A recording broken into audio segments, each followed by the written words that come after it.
Nessa aula, nós vamos fazer a parte da alteração. Então, na aula anterior, fizemos o envio do código e agora, a partir desse código, nós vamos enviar ou vamos fazer a alteração da senha do usuário. Primeira coisa, vou fazer uma alteração nesse método anterior, no endpoint. Vamos definir o seguinte: /recuperar código.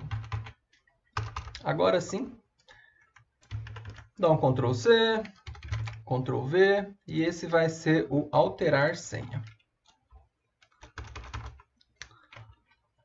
Ou então, vamos deixar só código, né? Código, recuperar código, não, só código.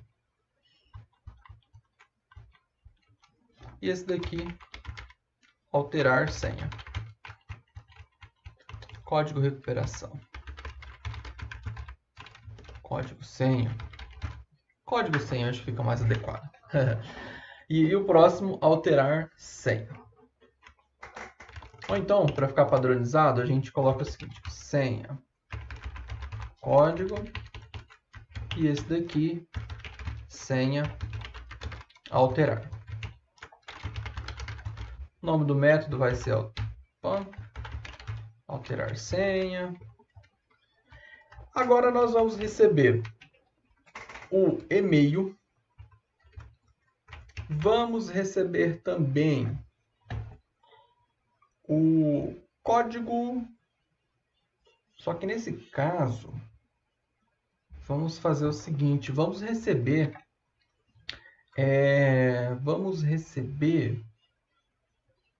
Só dar uma confirmada aqui no controle de pessoa.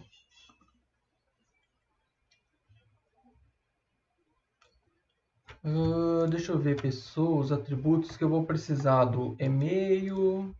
Vou precisar também da senha e do código. Então vamos fazer o seguinte: eu vou receber um objeto de pessoa, tá? Vou receber no request body um objeto do tipo pessoa. Por quê? Recebendo uma pessoa, aí eu passo um objeto do tipo JSON com os atributos e-mail, código e a data, tá? Então, por enquanto, na verdade, comecei caminho ao contrário, né? Comecei pelo controle. Na verdade, devo começar sempre pelo service, porque o service eu utilizo depois aqui no controle. Então, vamos lá para o nosso service.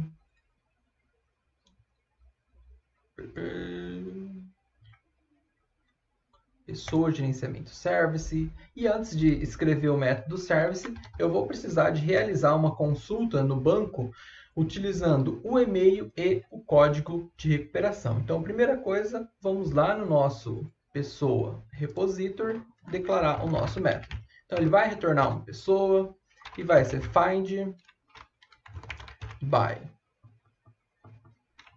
e-mail. No caso, quero utilizar um conector e, então eu vou colocar end.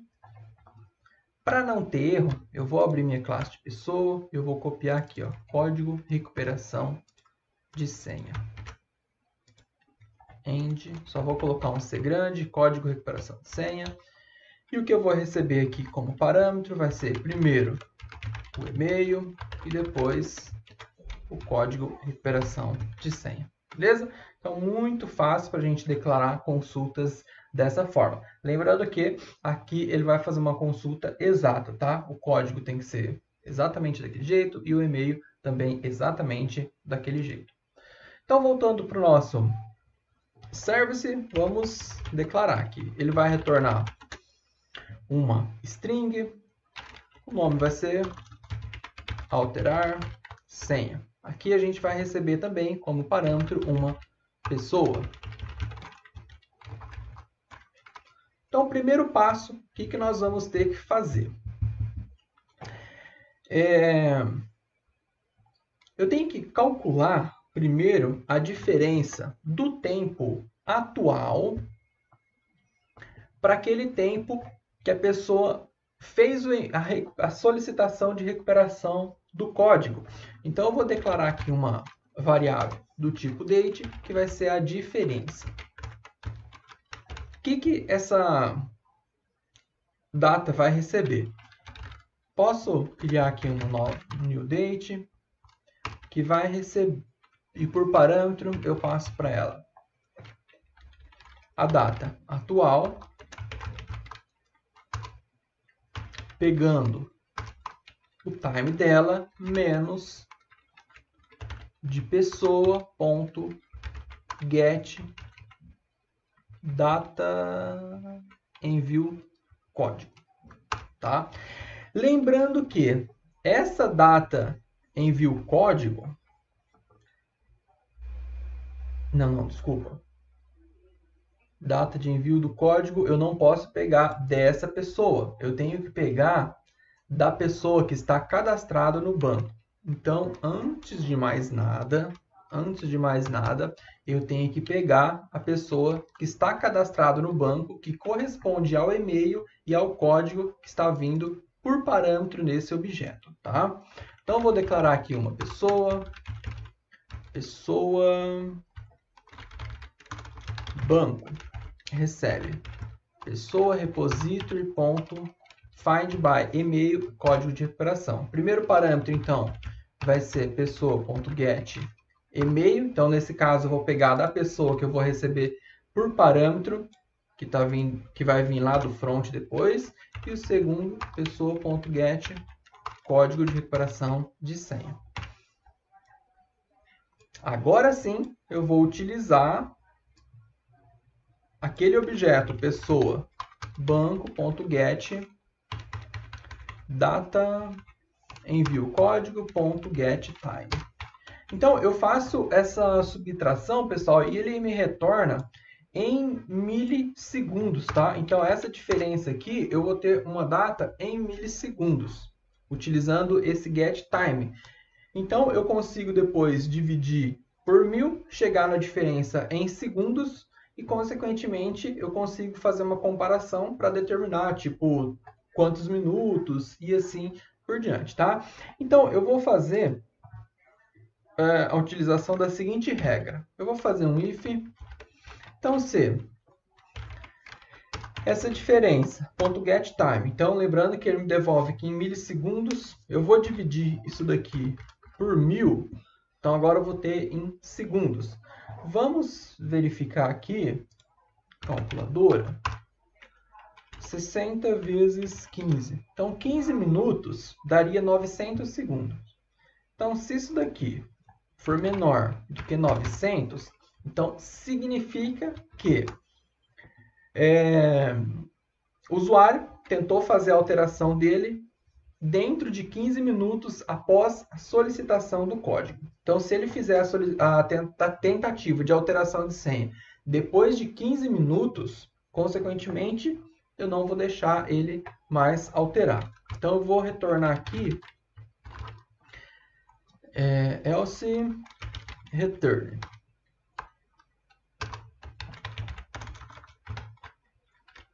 Tempo expirado. Solicite um novo código. Beleza? Uma outra comparação... Não, por enquanto, assim, percebam que eu não estou tratando erros, pessoal. Então, tipo, se o usuário passou aqui que o e-mail e o código não existe, alguma coisa assim, vai dar algum erro. Porém, nesse momento, eu não estou tratando. Por quê? São muitos detalhes para ficar tratando. Depois eu faço só alguns tratamentos desses erros e eu deixo para que vocês façam todos esses tratamentos no sistema de vocês. Porém, lembrando que tem que sempre tratar esses erros, porque esse objeto aqui, ele pode estar nulo. Então, qual seria um dos tratamentos que eu deveria fazer? Se pessoa banco for diferente de null, eu vou fazer isso daqui. Por quê? Se porventura não existir um usuário com aquele código e aquele e-mail, ele vai retornar nulo. Então, eu retorno, ao invés de tempo expirado, eu retorno isso aqui, ó. Usuário ou e-mail ou código não encontrados. Certo? Então, lembrem-se que o sistema, quanto mais erros forem tratados, mais consistente ele vai ser, tá certo? Então, fiz um tratamento aqui, porém, o correto é tratar sempre algo que pode dar de errado, porque é a certeza que o usuário sempre vai fazer alguma coisa de errado. Então, o sistema ele tem que estar bem redondinho. Então, caso o tempo esteja dentro dos 0 a menor que 15 minutos, eu faço a alteração da senha. Eu pegar aquele pessoa banco, ponto 7, senha, vou salvar a senha que está vindo naquele objeto pessoa. Vou pegar aquele pessoa banco, ponto 7, código de recuperação, eu vou setar um nulo também, para invalidar o código, tá? Consequentemente, se ele tentar recuperar novamente, não vai ser encontrado. Ele vai cair aqui, ó, nessa mensagem. E agora eu vou salvar, utilizar o pessoa repository.save and flush. Opa. Save and flush. Passo o pessoa banco. Perfeito. Perfeito. CT 100. Ah, por enquanto eu não estou trabalhando com a criptografia de senha, porque eu não adicionei em Spring Security. Depois, vou adicionar uma mensagem aqui, ó. Spring Security é necessário criptografar a senha, tá? Só para a gente lembrar. E eu vou retornar aqui uma mensagem, senha alterada, com sucesso. Beleza, agora vamos lá no nosso controle. Só vou chamar o método alterar senha passando o pessoa como parâmetro. Beleza, pessoal? Então, é isso. Eu vou fazer uma alteração nesse anterior aqui. Ao invés de receber o request parent, que o usuário passaria na URL dessa forma assim, tal, interrogação, e-mail, vamos receber igual aqui embaixo, tá? Vamos receber no request body. Eu retiro isso daqui. Eu recebo um objeto de pessoa. E aqui, passar o e-mail, como lá já está recebendo um e-mail, eu faço o seguinte, pessoa.getEmail. Tá certo? Então, como que vai fazer? Eu vou chamar esse senha código, passando o e-mail, e eu vou passar no body. Tá? Só vou abrir o Postman aqui para exemplificar para vocês. Eu não vou ficar testando, porque senão o vídeo fica muito longo, tá? Depois vocês façam os testes aí. Provavelmente vai dar certo. Abrir o Postman. Só para ter certeza, vamos testar, né, pessoal? Depois dá alguma coisa errada e a gente tem que corrigir. Então, pessoa, gerenciamento, senha, código. Então, vamos abrir aqui. Na verdade, eu vou utilizar esse aqui mesmo. Pessoa-gerenciamento barra senha código. Vou passar aqui no body. E-mail. frankwco@gmail.com. O método é via post. Vamos dar um send. Beleza, deu a mensagem aqui, código enviado. Agora tem que dar uma olhadinha lá no meu e-mail. Então, recebi aqui, código de recuperação de senha, o código é esse daqui. Agora, o que eu tenho que fazer? Vamos dar uma conferidinha no banco de dados para ver como que está. Loja, pessoa. Então, está aqui, data de criação, código, data de envio do código. Então, está tudo certinho ali. Agora, eu vou chamar o senha alterar, vou passar o e-mail e eu vou passar o código. Deixa eu só verificar o nome que eu utilizei lá na entidade. Código recuperação senha. Código senha. E o código é esse. Joia, joia. Vou chamar aqui o senha alterar. Só vamos conferir. Senha alterar. Beleza, então. E eu tenho que passar também, obviamente, a senha, né? A senha que eu quero atribuir para mim. A senha vai ser a 123321. Só vamos dar uma conferida no banco, que nesse momento eu não tenho nenhuma senha. Por enquanto, minha senha está nula, tá? Então, vamos dar um send. Senha alterada com sucesso. Vamos dar uma olhadinha aqui, vou atualizar. Código nulo, senha 123321. Perfeito. Essa data aqui, talvez eu poderia setar ela nulo também, porém não tem problema. Beleza, pessoal? Então, finalizamos aqui a parte de recuperação e alteração de senha. Valeu, até a próxima.